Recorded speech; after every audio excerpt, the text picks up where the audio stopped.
सहनाववतु सहनौ भुनक्तु सह वीर्यं करवावहै तेजस्विनावधीतमस्तु मा विद्विषावहै। ॐ शान्ति शान्ति शान्तिः। गुरुर्ब्रह्मा गुरुर्विष्णु गुरुर्देवो महेश्वरः गुरुरेव परं ब्रह्म तस्मै श्री गुरवे नमः। चिन्मयं व्यापि यत्सर्वं त्रैलोक्यं सचराचरं तत्पदं दर्शितं येन तस्मै श्री गुरवे नमः। तस्मै श्री गुरवे नमः।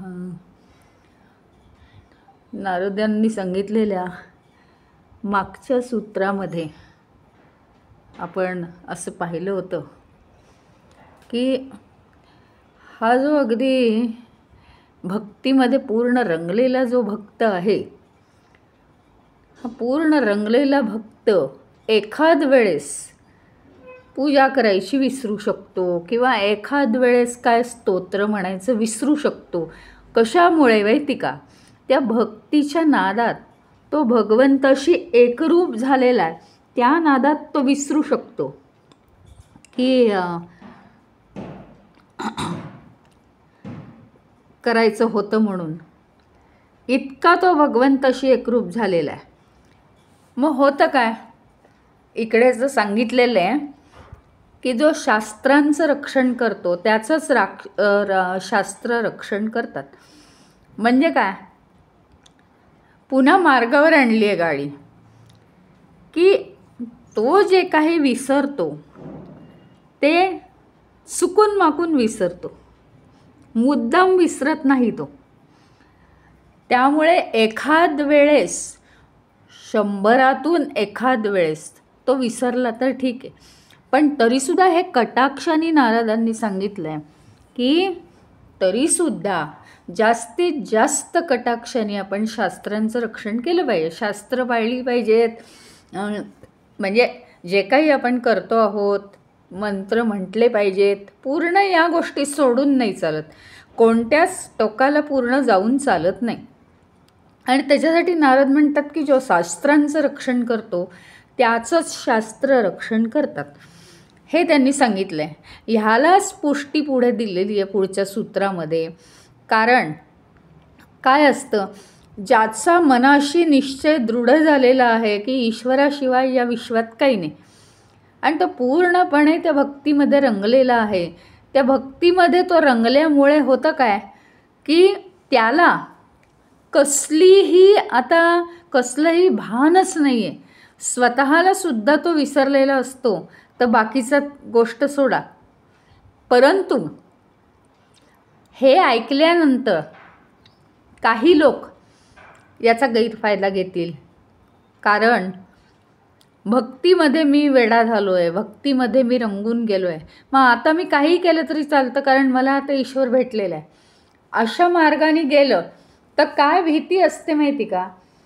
साधकाचे जे पूर्वीचे हे असतात, पूर्वीच्या ज्या मनोवृत्ती असतात त्या पुन्हा बळवतात. कारण त्या बळावायला तेवढं त्यातली ताकदच असते, मनोवृत्तींची ताकद अफाट असते.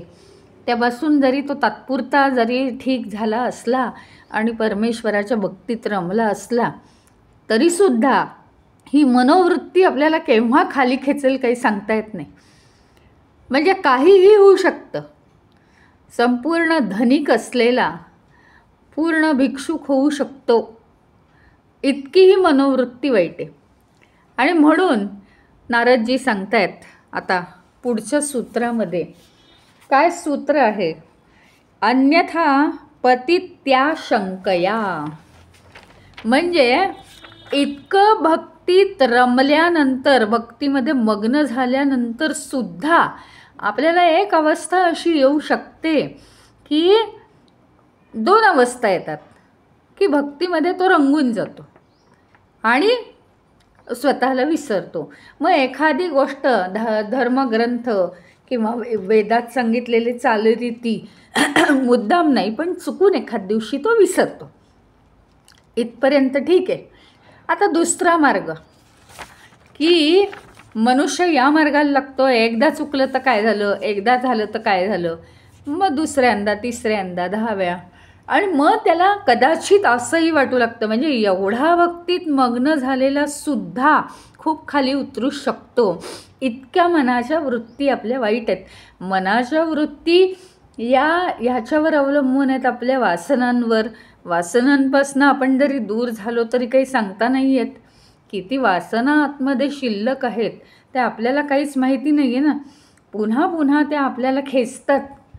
म्हणजे गॅरंटी अशी कुठलीच नाही आहे. शेवटपर्यंत जागरूक हे आपण राहिलंच पाहिजे.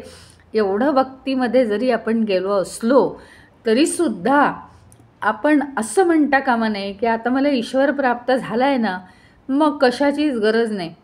म्हणजे त्याही सूत्रावर नारदजींनी खूप चर्चा केली होती, पण याही सूत्रावर ते तितकी चर्चा करतायत. त्याचं कारण त्यांना समाजाची पूर्णपणे काळजी आहे.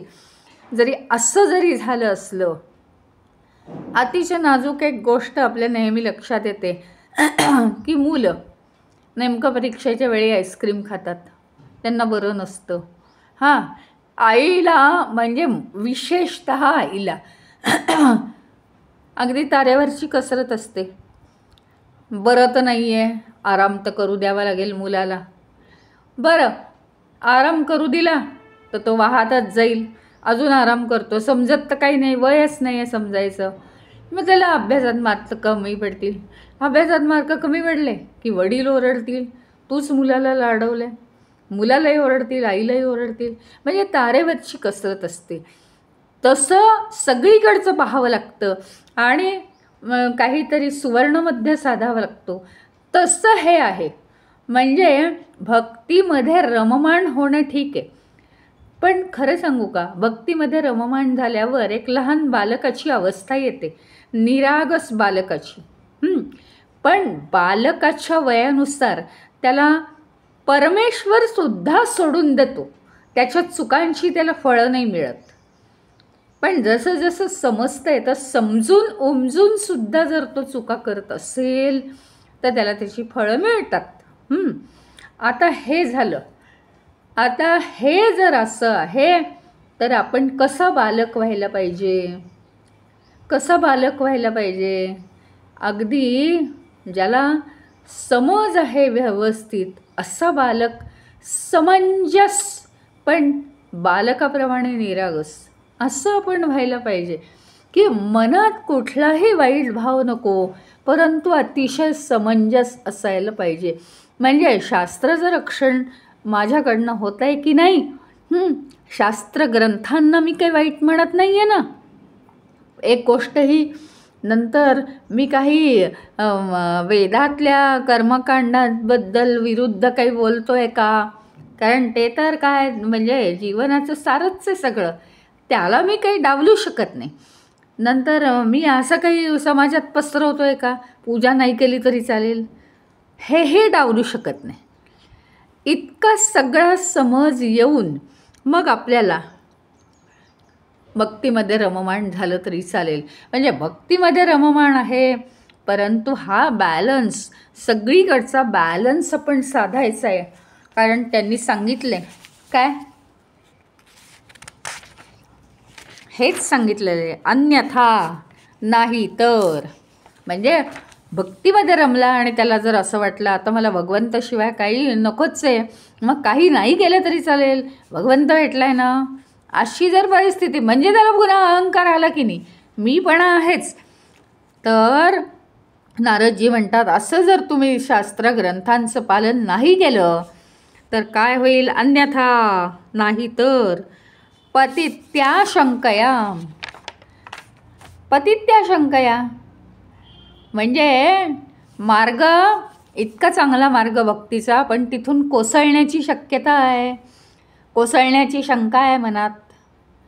कारण असं जर आपण वागलो, मनाच्या वृत्तींबरोबर वाहत गेलो, तर इतकी चांगली भक्ती प्राप्त झाल्यावर सुद्धा मनुष्य घसरू शकतो. ते होता कामा नये. तर त्या भक्तीचा उपयोग आहे. पुन्हा पुन्हा जर का आपल्याला काही इच्छा झाल्या, म्हणजे काही वाईट इच्छा झाल्या, वेड्यावाकड्या इच्छा झाल्या, वाईटसुद्धा नाही, चुकीच्या इच्छा झाल्या की हे करू नये, किंवा वेदात काय सांगतायत कर्मकांड, काही नाही, त्याचा एका वेगळ्या गोष्टीसाठी अर्थ आहे, ती एका वेगळ्या समाजासाठी ती आहेत, उच्च नाही नीच नाही, त्या वेगळ्या समाजासाठी. पूर्वी राजांनी यज्ञ नाही का केले, त्या त्या गोष्टींसाठी ती कर्मकांड आहेत. मी त्याला नावं ठेवू शकत नाही. सगळी ही जी समाज रचना आहे ही ब्रह्मदेवाच्याच इच्छेने झाली आहे ना, त्याच्यामुळे त्याला आपण नाही नावं ठेवू शकत. म्हणून आणि आपल्याला सुद्धा या परंपरांनीच चाललं पाहिजे. माझा मार्गच नाही आहे वेदाचा, हो, पण माझा निदान पूजा करण्याचा, मंत्र स्तोत्र म्हणण्याचा मार्ग आहे. त्याच्यावर मी कोरडं ओढायला नको आहे, ते मी करतच राहिलं पाहिजे ना, कारण माझा देह एवढा सौम्य झालेला नाही आहे. जर माझ्या मनात हा भाव येतोय, एवढ्या पराभक्तीला पोहोचूनसुद्धा जर माझ्या मनात हा भाव येतोय की मी आता स्तोत्रमंत्र नाही म्हटली तरी चालेल, याचा अर्थ मी कसं आहे, अहंकारी वृत्तीचा आहेच की नाही, मी आणि माझं, मी वेगळा आहे, हा भाव आला म्हणजे भक्ती संपलीच म्हणायची.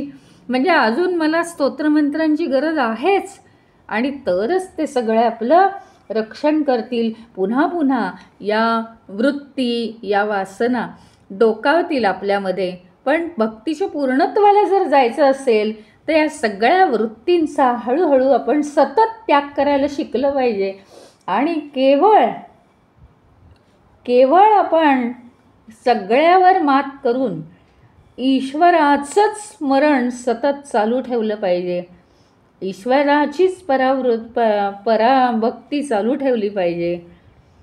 कारण हे सगळ्या ज्या या आपल्या अंगातल्या ज्या या वाईट वृत्ती आहेत, त्याला म्हणतात याच्या भाषेत, वैदिक भाषेत पशुवृत्ती म्हणतात. त्या कधीही फुलण्यासाठी आपण वातावरण निर्माण होऊच द्यायचं नाही, प्रतिकूल वातावरण तयार करायचं.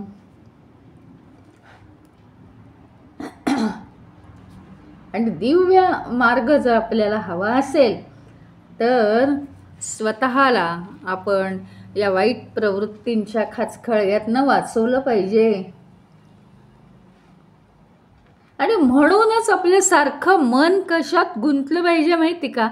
आता 2-3 दिवस तेच सांगतो आहोत आपण की मनाची जागा जी आहे ना, पूर्णपणे वेगवेगळ्या रीतीने का होईना, परंतु ती मनाची जागा संपूर्ण ईश्वरी विचारांनी भरून गेली पाहिजे सतत. म्हणजे काय की असं माझं म्हणणं अजिबात नाही की संसार करायचा नाही का, संसार तर करायचा.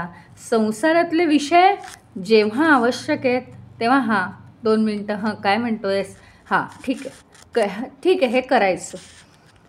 फोन आला ना, समजा आपल्याला फोन आला तर दुसरा पण फोन येतो, 2 फोनमधलं कोणतं आत्ताच्या आत्ता बोललं पाहिजे, कोणता नंतर, ठीक आहे तू काय म्हणतोस, बरं ठीक आहे मला दुसरा कॉल येतो आहे, मी करणार आहे थोड्या वेळाने. म्हणजे काय करतो आपण, प्रायोरिटी पाहतो है ना. तर आपली प्रायोरिटी समजा हे असेल, म्हणजे सांसारिक व्यावहारिक काही गोष्टी हव्या असतील, 2 मिनटं करतो, ठीक आहे मला हे काम आहे. ते काम झाल्याबरोबर परत ईश्वराचं स्मरण पाहिजे, परत मनातून ईश्वराला कॉल हवा आहे, परत ते चालू ठेवायचं कनेक्शन. ईश्वराशी जेवढं कनेक्शन आपण ठेवू तेवढं आपण या भक्तीमध्ये मुरणारे होऊ. नाही तर पुन्हा एवढी भक्ती मिळाल्यानंतर सुद्धा पुन्हा काय होणार आहे, पुन्हा आपण खाली उतरणार आहे. याची आधी मनाला सवय लावून घ्या. नाही तर ह्या असं कसं झालं, मला वाटलंच नाही, असं कसं होईल, काही नाही, आपल्याच वृत्तींनी झालं आहे ते. आपल्याच मनोवृत्ती आपल्याला खेचतात, बाकी काही नाही. मला जेव्हा वाटतं की ज्या वेळ, म्हणजे हा छोटासा विचार आहे, पण वाटतं आपल्याला बघा की काय मंदिरात कशाला जायची गरज आहे. मंदिरं इथे कितीतरी आहेत आणि किती जवळ आहेत मंदिरं. त्या दिवसासाठी काहीतरी महत्त्व म्हणून किंवा काही तुम्ही नेम धरला आहे म्हणून, तर कोणीतरी नेम धरला आहे रोज गणपतीला जायचा, त्याच्यावर कोरडं ओढायची गरज नाही. तिथं जाऊन त्याला ते वातावरण मिळतं आहे ना, बास. म्हणजे काय, कोणत्याही टोकाला जाण्याची गरज नाही. प्रत्येक गोष्टीत तितकंच तथ्य आहे, त्या व्यक्तीनुसार ते तथ्य आहे. हे बघा, आता इथं मंदिर आहेत, आपल्या हाकेच्या अंतराशी मंदिर आहेत आपली, हो की नाही. मग तिथे जायला कुणाला आवडतं रोज जा, कुणाला नाही आवडत रोज नका जाऊ, पण कधीतरी जा.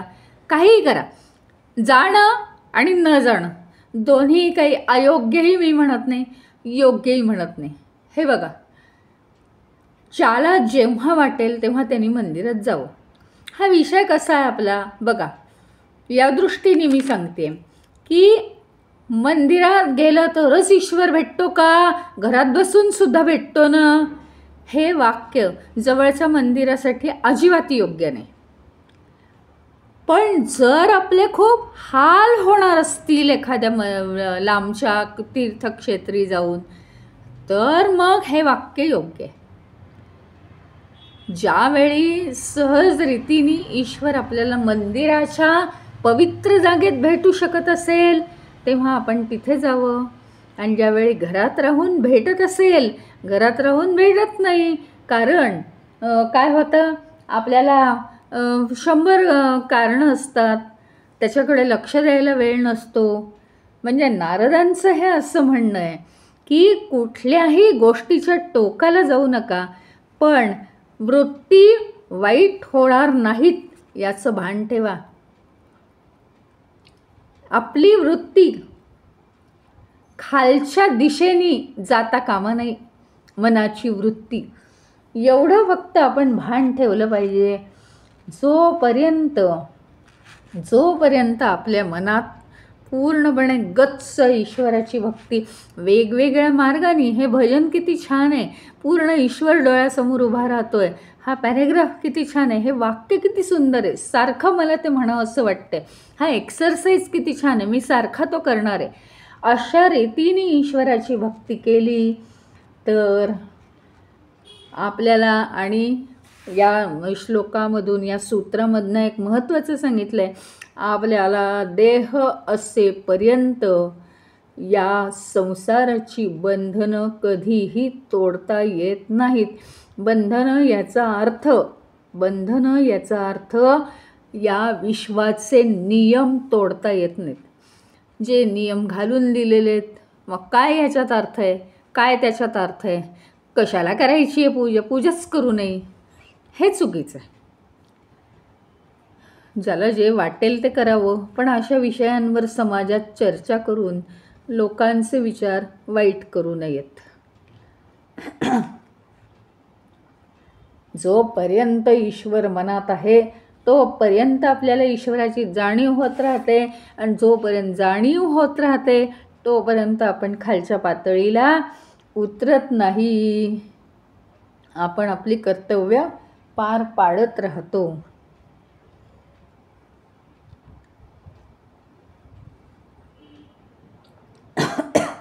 मग आता परत एक डाऊट आहेच की अशी उच्चतम भक्ती आपल्याला लाभलेली आहे, अनुभव आलेला आहे जोरदार, हां, आणि असा अनुभव सतत ईश्वरच माझ्या आतमध्ये आहे आणि मी ईश्वराच्या आतमध्ये, असा आपल्याला अनुभव आल्यानंतर मग काही कर्तव्य शिल्लक आहेत का, अहो आता मला चैनच नाही पडत, मला ईश्वरामध्येच राहावंसं वाटतं. असं आहे का? नारदजी आता आपल्याला सांगतायत. त्या सूत्राआधी आपण थोडासा हा विचार करू की आता मला भक्ती खूप झाली आहे, मग आता मला काही माझी कर्तव्य आहेत का या जीवनाविषयी? का मस्तपैकी आराम करायचा आहे? आराम करा ना, खुशाल आराम करा. 12 वाजता काय खाणार हा प्रश्न आहे की नाही? म्हणजे सांगण्याचा उद्देश असा आहे की देह आहे, भक्ती आहे म्हणून कर्म संपणार आहेत का तो विचार करा. देह आहे म्हणजे भूक आहे, तहान आहे. आणि देह खराब करून म्हणजे भूक आणि तहान नाही भागवली तर देह खराब करून आपल्याला ईश्वर भेटेल का? ही पहिली महत्त्वाची गोष्ट आहे. ईश्वर भेटू शकेल का मग आपल्याला? त्यामुळे हा प्रश्न पडेल का? ज्याला पडला असेल तो चांगला आहे का? तो शहाणा माणूस आहे का? की इतकी ईश्वराची भक्ती उच्च तऱ्हेची आता मला लाभलेली आहे, मग आता मला काही गरज नाही कर्तव्य, माझी कर्तव्य संपली आहेत, आता मला फक्त ईश्वराके ईश्वर करायचं आहे. असं करून चालणार आहे का आपल्याला? कधीच चालणार नाही. मग नारदजी म्हणतात पुढच्या सूत्रामध्ये, लोकोपि तावदेव किंतु भोजनादि व्यापारस्त्वा शरीर धारणावधी. म्हणजे जोपर्यंत आपल्याला देह आहे तोपर्यंत बाह्य जगाशी संबंध आहे ना आपला, बाह्य जगाशी संबंध आहे तोपर्यंत आपल्याला ही लौकिक कर्म करायला पाहिजेत की नाही? लौकिक कर्म करायलाच पाहिजेत, कारण देह आहे म्हणजे सगळ्या बाह्य जगाशी आपला संबंध आहे. आपला देह घेऊन आपण कुठे गुहेत जाऊन बसत नाही. भोजनादि व्यापार शरीर धारणावधी.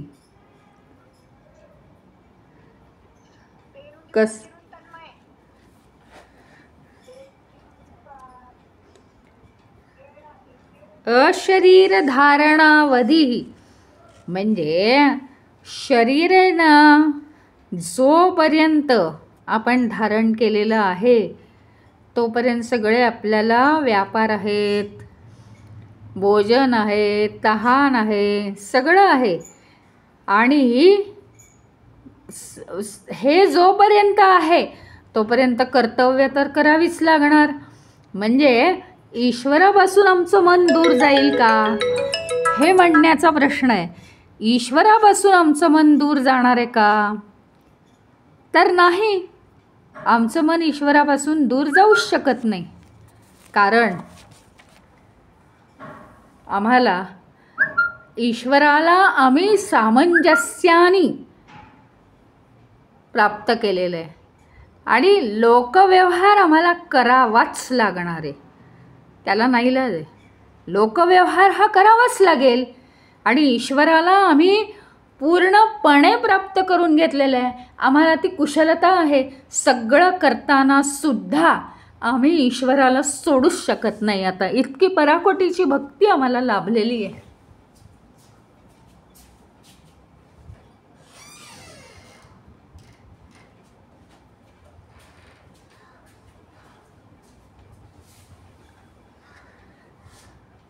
त्याच्यामुळे ह्याच्यात मिक्सअप होण्याचा काही संबंधच नाही आहे. म्हणजे दोन गोष्टी आहेत. जोपर्यंत हा देह आहे तोपर्यंत म्हणजे आम्ही अशरीर धारण केलं. अशरीर धारण केलं ना, याचा अर्थ शरीर नसेल आम्हाला जेव्हा, तेव्हाच आमची भूक तहान थांबणार आहे. ही पहिली गोष्ट. आणि दुसरी महत्त्वाची गोष्ट, आम्हाला जोपर्यंत देह आहे तोपर्यंत आमचा बाह्य जगाशी संबंध आहेच आहे. हे अगदी काळ्या दगडावरची रेख. ह्या दोन कारणांमुळे आम्हाला काय करावं लागणार आहे? लौकिक व्यवहाराला किंवा आमच्या नित्य कर्तव्यांना, हां, नित्यनियमांना कधीच सोडता येणार नाही आहे. मग आमची भक्ती दूर होईल का? तर नाही. त्याचं कारण आहे ती आम्ही पूर्णपणे सामंजस्याने, आणि आधीच त्यांनी क्लू दिलेलाच आहे की सतत मनामध्ये ईश्वरी भाव भरून ठेवायचा. जो भाव मनामध्ये असतो, जे विचार मनामध्ये असतात, त्याप्रमाणेच आपला देहच चालतो. मग इंद्रियांच्याही वाटेला तो जात नाही, मनाच्याही वाटेला तो जात नाही, आणि सगळं मनबुद्धी आणि चित्त अहंकार हे सगळे एक एक एक केवळ एका ईश्वराच्या वाटेनेच चालायला लागतात. त्यांना ती सवयच होऊन जाते. आणि शरीर धारण करणं न करणं हा साधकाचा प्रश्नच नाही आहे ना. त्यामुळे शरीर जेव्हा नाही आहे तेव्हा काही तुम्हाला विचारायलाच कोणी येणार नाही. पण जोपर्यंत शरीर आहे हे तर तुम्हाला कळतंच आहे की मला शरीर आहे, तोपर्यंत हे सगळे व्यवहार आपल्याला केलेच पाहिजे. खाणं पिणं झोप, श्वास तर काही हातात ठेवला नाही, रक्तविसरण तर काही हातात ठेवलं नाही, पण खाणं पिणं झोप हे ईश्वराच्या वाटेला लागून खाणं पिणं झोप बंद नाही करू शकत मनुष्य. असं जर वेडावाकडा प्रयत्न केला तर खाणं पिणं आणि झोप याच्यावर जे शरीर चालतं, ज्या शरीराद्वारे आपण ईश्वराची भक्ती करू शकतो, ते शरीर निकामी होईल ना. त्यामुळे खाणं पिणं आणि झोप हे अत्यंत आवश्यक आहे. तिथे अनाडीपणा करू नये माणसानी.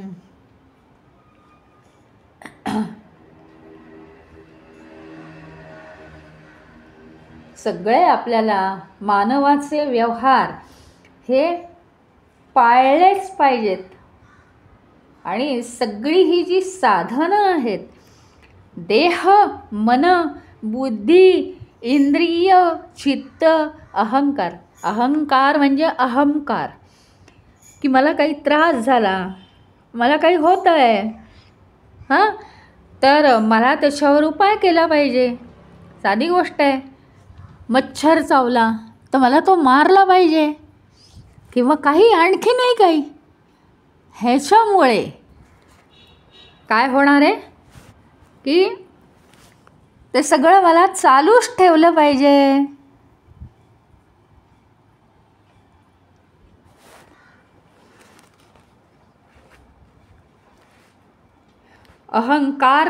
अहंकार आपला चालला पाहिजे. कशाचा मला त्रास होतोय, मला गरमी होतीये, मला गार पाणी प्यायलं पाहिजे, मला पंखा लावला पाहिजे, हे या तर गोष्टी कळल्याच पाहिजेत ना आपल्याला. काय ईश्वराच्या भक्तीत असं वेड होऊन चालणार नाही.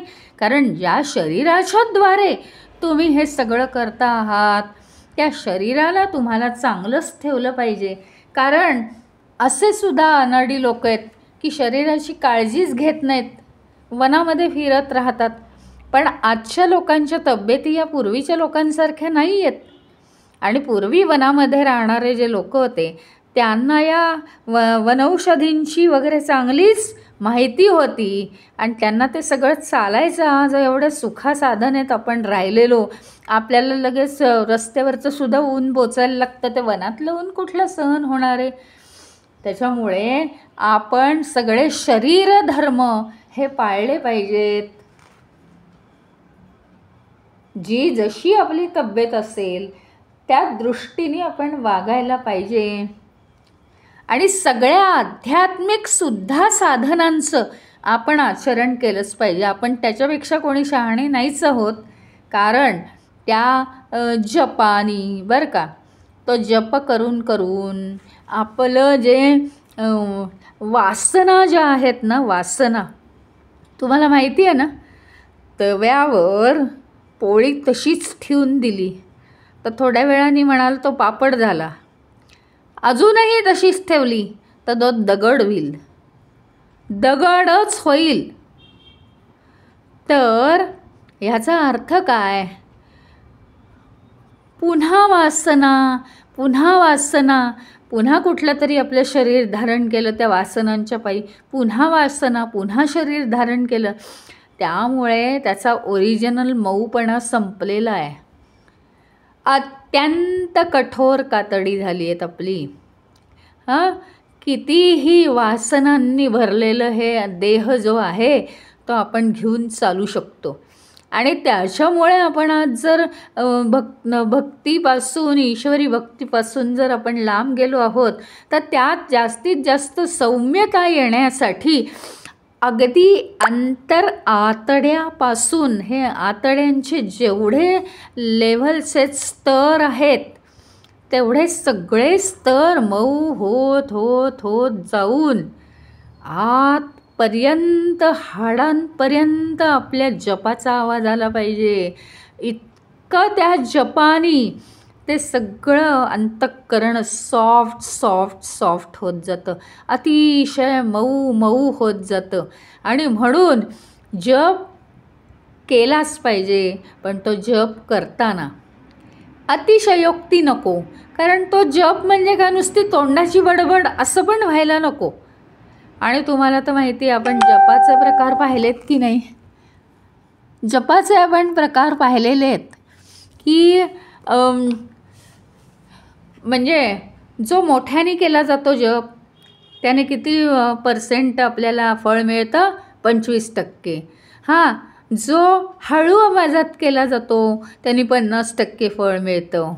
त्याच्यानंतर जो नुसते ओठ हलवून, नुसते ओठ हलवायचे त्या नावाप्रमाणे, तो जेव्हा केला जातो जप तेव्हा 75% फळ मिळतं. आणि मनातल्या मनात नुसता जप सतत चालू असतो, ओठसुद्धा न हलवता, त्यांनी 100% फळ मिळतं. असं असतं. त्याचं कारण सायलेंट जेवढा जप होईल तितकी खोलात खोल अशी आतडी आपली मऊ मऊ पडत जातात. सगळी आवरणं वासनांची सैल होत जातात, निसटून पडतात. आणि मग आपली परमेश्वराची भक्ती जागृत होते. परंतु जप करत असताना आपण त्या ईश्वरी स्वरूपामध्ये रममाण झालो पाहिजे. कारण हे नुसतं म्हणून म्हणून काही होत नाही, तर आपला भाव त्याच्यासाठी ॲडिशनल हवा त्याच्याबरोबर. आणि त्या एक प्रकारचा भाव मनात असला, एक प्रकारचा जर भाव मनात असला, एक जप करत असताना ओम नमः शिवाय, म्हणजे ओम नमः शिवाय म्हणताना शंकराचा पूर्णपणे ओतप्रोत भाव मनात भरला आहे आणि तो आतमधून आपण म्हणतो आहोत. म्हणजे जप तर चालू आहे पण भावही मनात भरला आहे. अशा दोन्ही गोष्टी झाल्या तर आपलं अंतःकरण हे ईश्वरी भावनांनी फुलून येतं.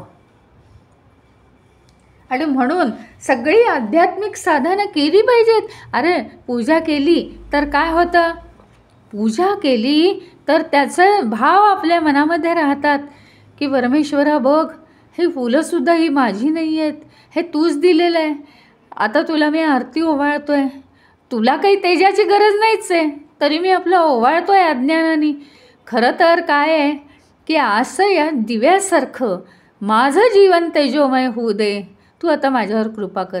म्हणजे प्रत्येक गोष्ट आपल्याला काहीतरी सांगते. नैवेद्य दाखवलेला तो ईश्वर कधी खातो आहे का? खातो आहे आपणच, पण ईश्वराचं इतकं प्रेम आहे, तू नैवेद्य मला दाखव. तो दाखवत असताना मला देण्याचा भाव मनात आण की तो झालाच, ईश्वराला दिल्यासारखाच झाला. आणि तो प्रसाद तू ग्रहण कर, तुझं भलं होईल, तुला बरं वाटेल. म्हणजे प्रत्येक गोष्टीतच तथ्य आहेच ना. तर ह्याच्यासाठी कोणतंही धार्मिक आचरण जे आहे ते आपल्याकडून सुटता कामा नये. ज्याची आपल्याला सवय आहे ते करावं, ओढून ताणून काहीही करू नाही. आत्मविकसन झालं पाहिजे आणि ते हळूहळू होत असतं. बाकीचं तुम्ही करा ना, भक्तिमार्गात जा किंवा ध्यान लावून ज्ञानमार्गात ध्यानमार्गात जा, काहीही करा, पण हे जे काही तुम्ही करत असाल मुळामध्ये, मुद्दाम करू नका, पण जर तुमचा स्वभाव असेल तर ते मुद्दाम काही सोडायला जाऊ नका.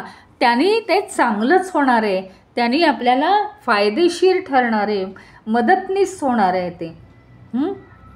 आणि मग ईश्वराची भक्ती केली असताना सुद्धा आपल्या ज्या प्रवृत्ती आहेत यांनी होतं काय, आता तुम्हाला महत्त्वाचं सांगते.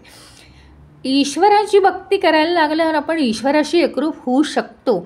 थोडंसं बरं असतं ते, मंदिरात जातो, डोळे मिटतो, ईश्वराशी एकरूप होतो, पुन्हा आपलं पतनच होतं. हे एवढ्यासाठी होतं की आपण ज्या देहामध्ये आहोत तो देह परिपूर्ण आहे, तो देह पंचमहाभूतात्मक आहे, त्या देहामध्ये वृत्ती आहेत, त्या सारख्या आपल्याला खाली खेचत राहतात. आणि म्हणून ईश्वराची भक्ती पराकोटीला जरी केली तरी देहाच्या वृत्ती घालवण्यासाठी आपल्याला जप किंवा पूजा, यज्ञयाग, जे काही तुम्हाला म्हणायचं असेल ते, मोठ्या पूजा, सत्यनारायण पूजा, हे सगळं त्या देहाच्या वृत्ती घालवण्यासाठी केलं पाहिजे. बाकी ठीक आहे, तुम्ही अगदी उत्तम भक्त आहात, मान्य आहे, पण वृत्ती पुन्हा त्या वृत्तींनी आपल्याला खाली खेचता कामा नये. म्हणून हे सगळं करायचं. निस्वार्थ भावना आपल्या अंगात आली पाहिजे, समर्पण आलं पाहिजे करता, म्हणजे आपलं प्रेम ईश्वरावरचं जास्तीत जास्त वाढत जाईल. आणि सगळे आपले इतकं जरी झालं तरी देहाचा व्यापार चालूच राहणार. जेवण, झोप हे सगळं चालूच राहणार. देहाचं प्रारब्ध आहे ते. आता आपण देहापासून दूर झालो, पण देहाचं जे प्रारब्ध आहे ते चालूच राहील. आणि त्यावर आपल्यावर उपकार नाहीत का? देह असल्यामुळे आपल्याला समजून उमजून आपण भक्ती करू शकतोय. देहाला मन आहे, मनात विचार येत आहेत, आणि निदान तो एक आनंद आहे की आपण भक्ती करतोय. आणि ईश्वराची भक्ती केल्याचा अनुभव हा देहातच येत नाही आहे का? मग कशाला पाहिजे तुम्हाला हा देह जायला आणि त्याची भूक जायला? ते जे काय असेल ते आहे तसं स्वीकारायला पाहिजे आपण. फक्त एवढंच आहे, आता माझं प्रारब्ध नाही राहिलं तर देहाचं प्रारब्ध राहिलं आहे, पण मी मात्र त्याच्यात गुंतलेलो नाही आहे. जेवढं काही असेल म्हणजे शेष कर्म राहिलेली असतील तेवढी ती कर्म माझ्याकडून तू करून घे भगवंता. आणि मग ती जेव्हा साहजिकपणे थांबतील तेव्हा थांबू दे, त्यालाही माझा विरोध नाही, असं समज भक्ताला येत जाते. फक्त एकच आहे, सामान्य माणसात आणि त्याच्यामध्ये फरक असतो विचारांमध्ये. सामान्य माणसाला काय होतं, जरा कधीतरी काय होतं, कधीतरी जेवण होत नाही वेळेवर. आता मी दिवसभर जेवलेलो नाही, मला आता भूक लागणारच, आता खूप भूक लागली, पण आता काय करावं, आता कुठे काय मिळेल, आता काय जेवणाची खानावळही बंद झाली, आता मी काय करू शकतो, अशी जी तळमळ लागते सामान्य माणसाला. आणि मी उपाशी राहून खूप काहीतरी केलेलं आहे, म्हणजे जे कोणी सामान्य करणार नाही असं काहीतरी त्याला वाटतं. म्हणजे मी हा भाव आहेच तिथे, पण ह्याची वृत्ती अत्यंत शांत असते. जीवनात कधीतरी काहीतरी असं घडतं, अडचणी येतात, काहीतरी होतं, काहीतरी राहतं, पण जेवण होत नाही एखाद वेळेस. ठीक आहे, ह्याची वृत्ती शांत आहे, ठीक आहे, आता मिळतं आहे का बघू, अच्छा नाही मिळत आहे का, ठीक आहे रात्री जेवू मग. म्हणजे वृत्ती शांत झाल्या की हा फरक पडतो. पण हे तो कधीही करत नाही, आता मला भूक नाही आहे म्हणजे आता मी रात्रीसुद्धा जेवू शकतो, म्हणजे माझ्या मनात आता काही येत नाही, मग आता मी कधीच जेवणार नाही, हा अहंकार झाला. एकदम उपाशी राहील म्हणजे अजून परमेश्वर भेटेल, हा अहंकार झाला. सहज सहज सहज जे शक्य आहे, जे डोळ्यापुढे येईल, कारण शरीराला योग्य वेळी अन्न देणं हे योग्य, आता ते नाही होते, मग त्याच्यासाठी त्याची तळमळ नसते, अट्टाहास नसतो, पण पुन्हा योग्य वेळ आल्यावर तो अन्न घेईल आणि शरीराची भूक शांत करेल, एवढं तो करेल. म्हणजे कुठल्याही परिस्थितीत त्या भक्ताचे विचार हे कसे असतात, स्थिर असतात, शांत असतात. आणि त्याला का वाटतं की त्याला असं वाटत असतं प्रत्येक वेळी, तो का शांत असतो, की परमेश्वर सगळं करणारा हा परमेश्वर आहे. आत्ता ज्या अर्थी माझ्या भोजनाची व्यवस्था होत नाही त्या अर्थी कदाचित ईश्वराच्या मनात काहीतरी असेल. खूप प्रयत्न केलेत पण नाही होते भोजनाची सोय. मग रात्री होईल ना, त्याच्या मनात जे असेल ते होईल असा विचार तो करतो. आणि खरोखरीच अशा भक्तासाठी सगळा योगक्षेम ईश्वर करत असतो. त्या काय ती हे आहे ना, नर्मदा परिक्रमा. अनेक लोक मला येऊन सांगतात, असे आम्ही उपाशी होतो, अचानक असं काहीतरी झालं, अचानक तसं काहीतरी झालं, आणि कोणतरी जेवण घेऊन आलं आणि काही कळलंच नाही, आणि मग ते अदृश्य झालं आणि आम्ही जेवलो, असं काहीतरी लोक भरपूर सांगतात. म्हणजे हे काही खोटं नाही, ते ईश्वरालाच काळजी असते, हे मात्र खरं. आशा निराशा याचा परिणाम होत नाही त्या भक्तावर, आणि तो जराही विचलित होत नाही कशानेही. कारण त्याला कळून जातं माहिती का, एखादी गोष्ट नाही मिळत म्हणजे ती प्रारब्धात नाही आहे, एखादी गोष्ट मिळते म्हणजे ती प्रारब्धात आहे. आणि ते प्रारब्ध कोणाचं आहे, तर या देहाचं आहे. भूक कोणाला लागते, तर या देहाला लागते, मला नाही, हे त्याला समजून जातं. आणि मग काय होतं, पूर्ण तो देहभान विसरून सतत ईश्वराच्या भक्तीमध्ये तो साधक राहत असतो. त्याला हळूहळू दिव्य साक्षात्कार व्हायला लागतो. आणि मग मात्र काय होतं, कधी कधी असं होतं की आपोआप केलेली कर्म जळून जायला लागतात, त्यांचं बीज तयारच होत नाही, आणि मग त्यापासून वासनाच तयार होत नाहीत.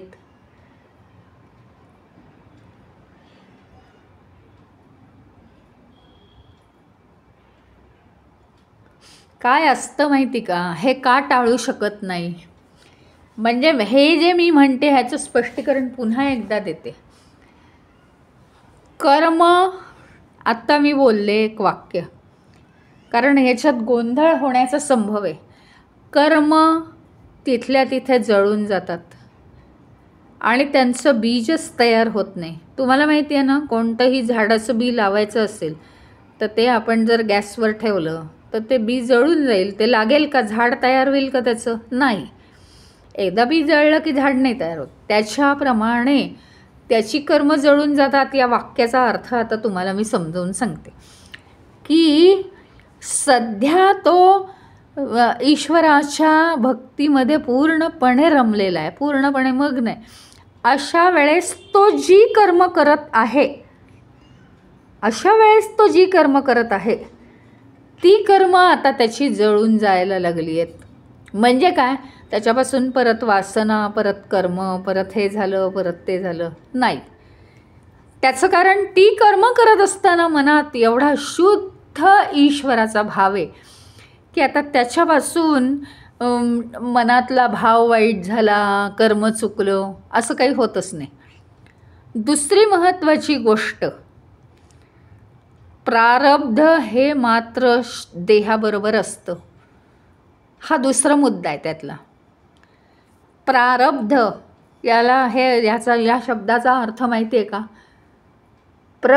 आरब्ध. आरब्ध म्हणजे काय? सुरुवात. या जीवनाची सुरुवात जिथून झाली आहे ही ज्या वासनांमधून निर्माण झाली आहे, त्या सगळ्या पूर्वजन्मातल्या अनेक जन्मांमधल्या वासना ज्या आहेत त्या वासना मात्र कधीही या जीवाला सोडून जात नाहीत. त्याच्यामुळे त्या सगळ्या ते सगळ्या प्रारब्धांची कर्मफळं जी आहेत ती अटळ आहेत.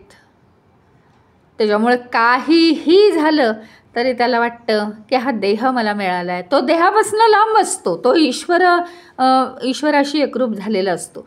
पण तो असा विचार करतो या देहाच्या प्रारब्धाचा भाग आहे हा, त्याच्यामुळे देहाच्या प्रारब्धात नाही ते त्याला मिळत नाही, देहाच्या प्रारब्धात आहे ते त्याला मिळतं. तहान भुकेपासून ते अगदी छोट्या मोठ्या गोष्टींपर्यंत सगळ्या बाबतीत त्याला ही समज येऊन जाते आणि त्याच्यामुळे तो त्यातनं अलिप्त होतो. देहापासून तो अलिप्त होतो पूर्णपणे. जे जसं असेल ते तो स्वीकारतो.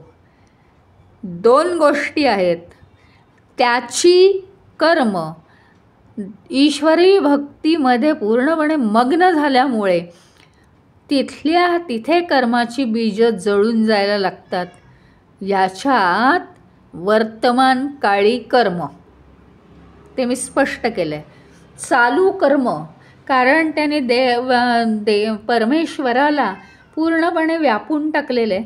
त्याच्या मनात गढूळ कोणताही भावच येत नाही आयुष्यामध्ये. त्यामुळे कर्म करताना मनात रागद्वेष निर्माण झाल्यामुळे सुद्धा आपल्याला कर्माची फळं भोगावी लागतात. म्हणजे कर्माबरोबर सगळंच चिकटलेलं असतं. त्याचं लोभ असतो, रागद्वेष असतात, षड्विकार असतात, दुसऱ्याबद्दल हे असतं, जलन असतं मनामध्ये.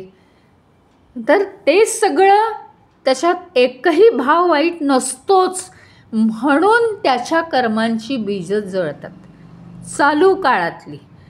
आणि प्रारब्ध मात्र जीवाला कधीही सोडत नाही. नाहीतर तुम्ही म्हणाल की ईश्वराचं हे लावलं भक्ती की सगळी प्रारब्धातली कर्मही जळून जातात. असं होत नाही. हा जगाचा अटळ नियम आहे, कधीही न बदलणारा नियम आहे हा. आणि पंचमहाभूतात्मक विश्वाला हे नियम आहेतच. काय आहे, धनुष्यातून एकदा बाण सुटला की तो परत येतो का मला सांगा तुम्ही? परत येत नाही.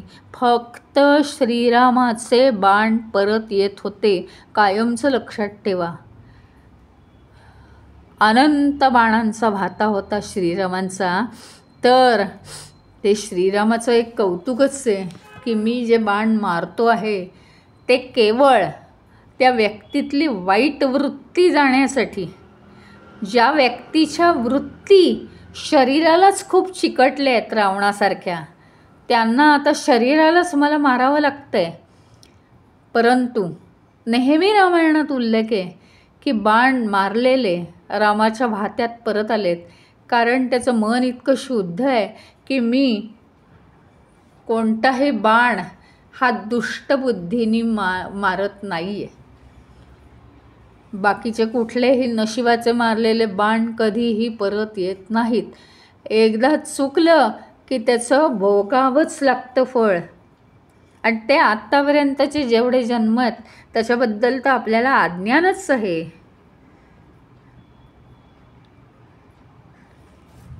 शरीराने आपला जो आकार घेतलेला आहे तो प्रारब्धापासूनच. प्रारब्ध संपवण्यासाठी जे जे प्रारब्ध आहे ना, जसं कोणत्याही भांड्यात टाका ते पाणी हे त्या भांड्याचा आकार घेतं. आता उलटं झालं आहे, प्रारब्ध जसं आहे त्या आकाराचं आपलं शरीर झालं आहे. त्या आकाराचं म्हणजे काय, जाडं बारीक नाही म्हणते मी. ज्याचं प्रारब्ध वाईट आहे त्याचं खूप जाडं शरीर असतं असं नाही.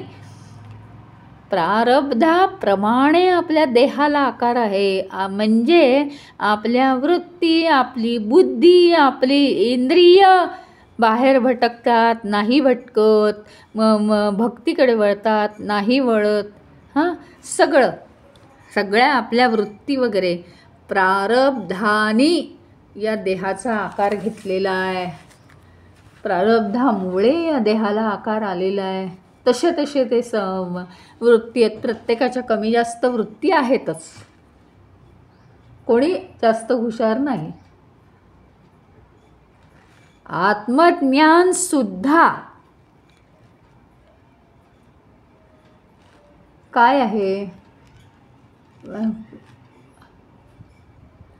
तो आता प्रारब्ध भोगतोय बरं का, तो आता प्रारब्ध भोगतोय. पण आपल्याला या गोष्टी बारीकसारीक कळणं आवश्यक आहे की प्रारब्ध भोगतोय म्हणजे आत्मज्ञान होणारच नाही असं नाही आहे. तुम्ही जर स्वतःची ओढ ईश्वराकडे लावली तर आपल्याला काय होईल, आत्मज्ञान सुद्धा होईल. ईश्वराच्या भक्तीत रमून जाऊ शकतो. इथे वारंवार उल्लेख केलेला आहे. ईश्वराच्या भक्तीत रमून गेल्यानंतर सुद्धा आपल्या वासना पुन्हा पुन्हा आपल्याला ओढू शकतात. मग आपण जपजाप्य यज्ञयाग वगैरे करायचं आणि पुन्हा पुन्हा त्यातनं बाहेर येण्याचा प्रयत्न करायचा. म्हणजे आपण अंतर्ज्ञानी बनू शकतो, आपल्याला अनुभव येऊ शकतो, आपण अत्युच्च भक्त बनू शकतो, आत्मज्ञान प्राप्त करू शकतो. पण ते सुद्धा आत्मज्ञानसुद्धा प्रारब्धाला नाही थांबवू शकत आणि प्रारब्ध आत्मज्ञानाला नाही थांबवू शकत. ते देहाचं प्रारब्ध तसंच राहतं. दोन विषय अतिशय वेगळे आहेत.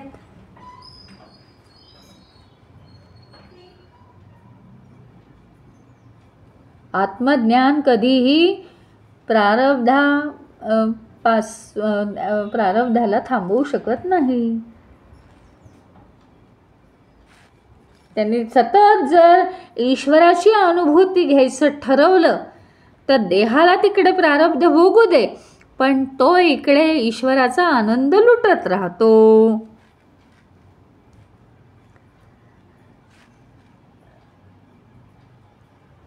आणि मग तो ईश्वर केंद्रित जीवनाशी संपूर्णपणे तादात्म्य पावतो.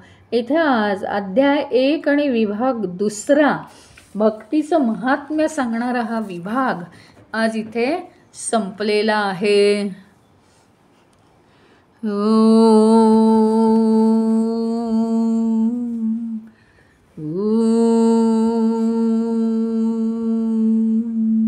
ओम पूर्णमदः पूर्णमिदं पूर्णात् पूर्णमुदच्यते पूर्णस्य पूर्णमादाय पूर्णमेवावशिष्यते. ओम शांति शांति शांति. हरि ओम. श्री गुरुभ्यो नमः. हरि ओम.